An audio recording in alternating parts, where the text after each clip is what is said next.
Well, you can see these robotic mowers are really coming into their own. As I follow this Husqvarna, you'll see he gets to the end, he'll turn, and off he goes. Now the great danger is that if you read the instructions from most robotic mowers, they'll encourage you to take them in even as early as October.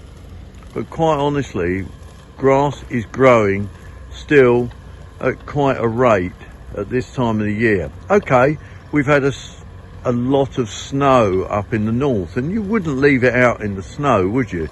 You'd take it in. However, we've had a cold snap with the frost. Okay, turn him off.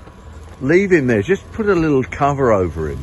And then when the sun comes out, which it has today again, why not let your robot mower keep cutting? Because we'll be cutting as soon as we get a dry spell, which we will in the next few weeks, I'm sure, leading through this wintry months. Dry spell, you're out with the mower again because it keeps growing.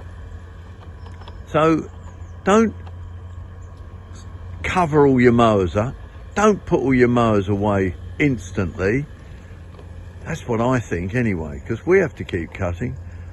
But do watch that your robot mower is definitely not out in the sun. This one here that I'm watching at this very moment, the other year, was out in the snow, and his poor old wheels got jammed up with the snow, and he jammed out in the middle of the field.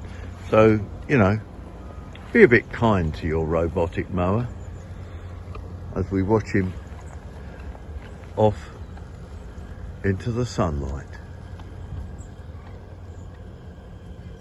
Here he goes.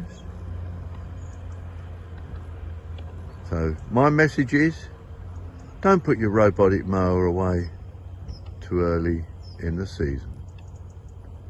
More about mowing and cutting grass on World Radio Gardening with great advice from the man who knows it all, David Hedges.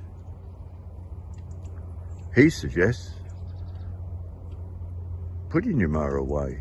Do I agree? Not altogether, but don't worry about it. We all have differing views in gardening.